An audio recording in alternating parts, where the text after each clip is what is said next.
Maksudnya kalau dalam hidup ini pasti kita pernah dengar cerita ada orang yang dulunya hidupnya enak banget, tiba-tiba pas tuanya hancur-hancuran. Kenapa sih kayak orang tuh di masa puncaknya itu biasanya sering banget ujung-ujungnya malah jatuh, tak lupa diri atau apa gitu. Sebenarnya orang itu selalu berpikir ya bahwa kalau lu mau mengumpulkan kekayaan itu paling susah. Padahal lebih susah mempertahankan. Lu yang dulunya bukan siapa-siapa, terus tiba-tiba punya penghasilan 100 juta per bulan. Lu pasti punya mindset bahwa gua akan selamanya dapat 100 juta per bulan. Pasti. Atau enggak contoh, lu dulunya lu gak pernah bisnis lu kecil, tiba-tiba gede. Lu pasti mikir apa? Bisnis gua akan gede terus. Selama-lamanya. Hai guys, welcome back to channel kami, Bukan Manusia, dengan gua Desmond. Dengan saya Hartono. Banyak banget yang kita lihat nih, yang dulunya kaya raya, Iya, bertingkat, akhirnya malah jadi miskin. betul. Nah ini fenomena yang sebenarnya cukup sering terjadi lah ya. Maksudnya kalau dalam hidup ini pasti kita pernah dengar cerita ada orang yang dulunya hidupnya enak banget, tiba-tiba pas tuanya atau part 2 dalam hidupnya ini hancur-hancuran. Nah mungkin kalau teman-teman pernah dengar tuh kayak Pak Tarno ya. Iya, yang lagi viral lah. Yang lagi viral nih. Lalu juga mungkin pernah dengar pemain bola namanya Kurnia Mega.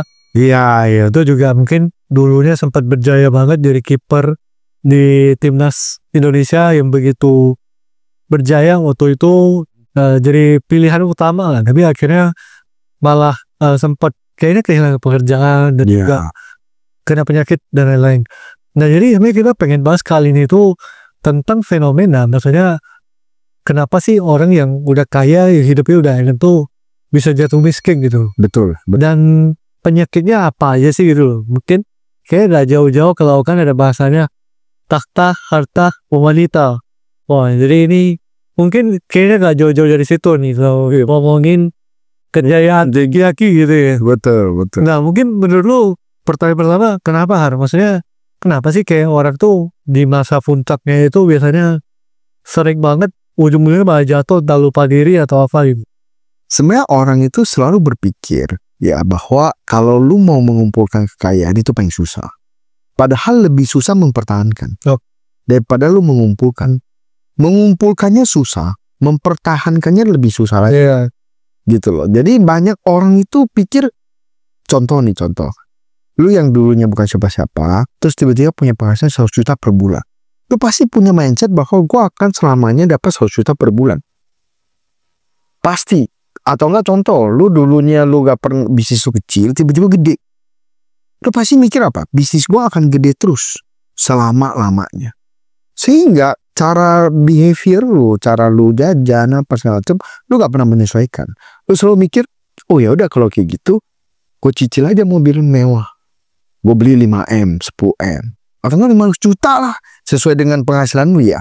Ataupun, wah, gue udah bosen nih sama rumah gue. Gue udah bosen nih sama ini. Gue udah bosen nih sama istri gue. Cari istri baru. Maksudnya, lu coba ya, jajan apapun yang penting lu bahagia. Padahal, lu gak tahu kalau kekayaan itu sebenarnya gak selalu bisa bertahan selamanya. Orang yang pintar, kalau dia tahu bahwa dia orang di dunia entertainment. Dunia entertainment itu selalu ada masanya. Contoh, dulu kan banyak kan yang viral-viral, sekarang kita udah gak pernah dengar. Iya, udah gak ingat. Siapa yang viral? Iya, siapa yang viral gitu. Kalau gak salah dulu ada ya satu mahasiswa di... Oh itu yang apa sih? Jogja. Iya loh. Ini apa sih yang ngomongnya aneh-aneh gitu? Iya. Lupa lagi. Iya, apa itu? Iya, itu kan sial banget ya. Ya kayak gitulah.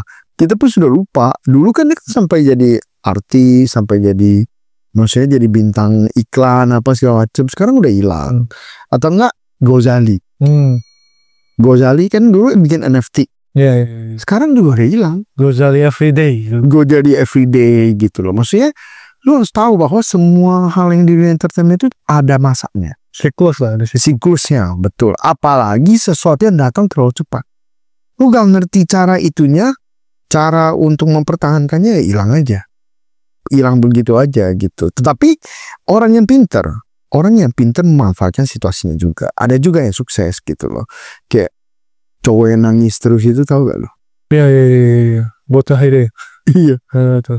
Ya itulah. yang selalu nangis gitu loh. Itu kan juga terkenal sad boy apa Fajar sad boy. Iya, Fajar sad boy. Dulu kan itu kan maksudnya dia pinter, dia langsung main film apa segala macam. Sekarang makin terkenal terus. Nah, makanya kenapa kalau lu terkenal apa lu harus tahu bahwa ini tuh gak selamanya. Sehingga lu harus melakukan sebuah upaya gimana biar lu bisa langgeng. Itu satu. Kedua, kalau lu pegang duit, lu harus tahu bahwa duit itu gak selamanya di tanganmu. Iya. Dia itu akan berpindah, tahu gak? Jadi lu harus pintar ini dalam memanfaatkannya seperti itu. Nah, kira-kira seperti kalau lu mau. Iya.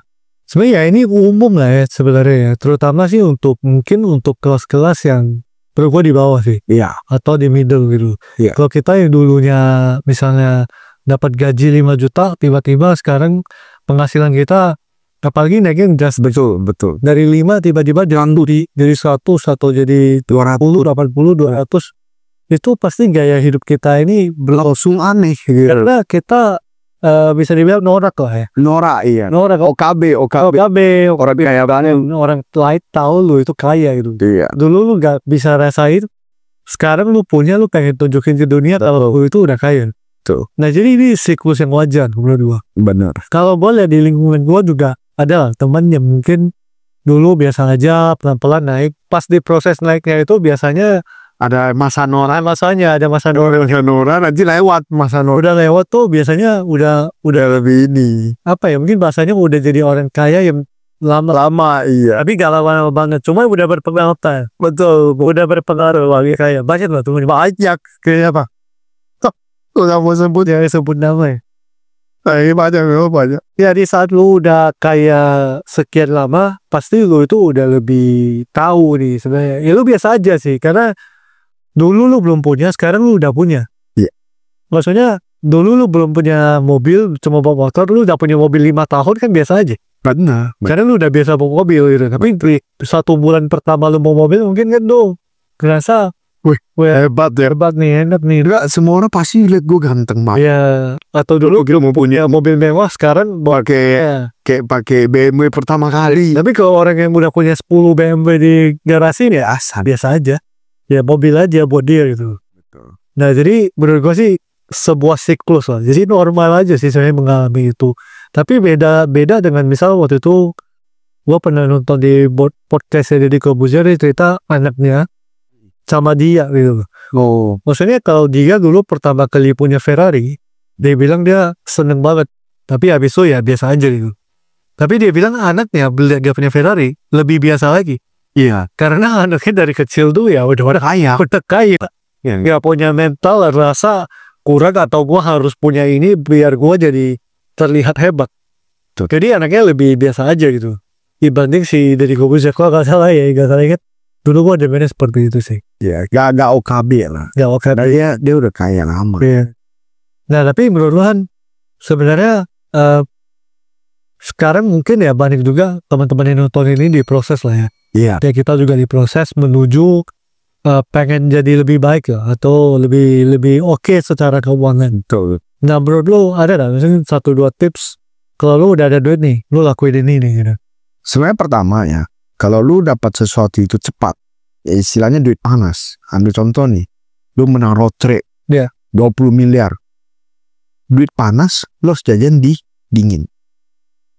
Lu pakai uang dingin buat jajan di hal yang panas. Selalu kayak gitu. Ambil contoh, lu kalau duit panas, lu dapat 20 miliar, langsung beliin rumah, apartemen, apa semacam. Jadi nanti pas saudara lu mau pinjam, lu bilang udah habis. Gue udah beliin rumah, apa? Gak mungkin lu gue jual, gue buat pinjemin ke lu. Kayak gitu. Karena ini duit panas. Dan semua orang di dekat lu itu pun berpikir, wah lu baru dapat duit nih. Apa semua orang mau sikat? Nah kenapa lu sendiri juga nanti malah Pasti jajannya gila-gila. lu jajan sembarang jajan habis. Betul. Makanya kalau lu udah langsung beli rumah, apartemen, apa semacam, lu mau jual gak gampang. Tapi jangan beli sesuatu yang high cost ya. Justru beli sesuatu yang bisa menghasilkan uang. Maksud gue gini, lu 20M, lu jangan beli satu apartemen 20M terus tinggal ya, jangan kan. Ya lu kalau beli kayak gitu ya lu nanti bulanannya lu mau pakai apa, bener ya? Itu mungkin maintenance-nya aja berapa ratus juta gitu loh. Maksud gua, lu beli apartemen yang bisa lu sewain. langsung lu sewain apa segala macam. Walaupun untungnya dikit, itu penyelamat. Itu satu. Nah, kalau seandainya lu ya berpikir bahwa kalau seandainya duit lu itu gak langsung datang, gak langsung semua datang. Lu datang nih, contoh nih, tiba-tiba gaji lu di hire gaji 1 juta sebulan. Jangan pernah nyicil. Karena cicilan itu bakal ngebunuh lu. Dulu zamannya saham-saham perusahaan-perusahaan teknologi seperti Gojek lah, Grab, Shopee, apa segala macam. Itu kan nge-hire karyawan gaji gila-gilaan. Lu bayangin sekarang semua di layoff. Yang mahal-mahal di layoff. Terus ya kalau gaji kerja di tempat lain mungkin gajinya bisa 1/3, 1/4. Nah itu udah keburu nyicil rumah nih gitu ya. Iya, kalau lu punya 100 juta, lu mikir wah kan kerja 100 juta pasti. Gue cicil lah 50 juta, 40 juta, 30 juta aja lah. Nah itu lu juga tiba-tiba gajinya jadi 25. Iya, lu gimana bayar 30 juta ya? Sedangkan kalau lu lelang bank lu tahu sendiri harganya hancur-hancuran. Makanya kenapa kalau lu masuknya bulanan jangan dicicil. Sebenarnya paling penting adalah jangan beli sesuatu pakai cicil. Kalau lu lagi dapat duit yang gede. Gitu. Nah, dan yang ketiga, cash is the king. Paling penting itu cash.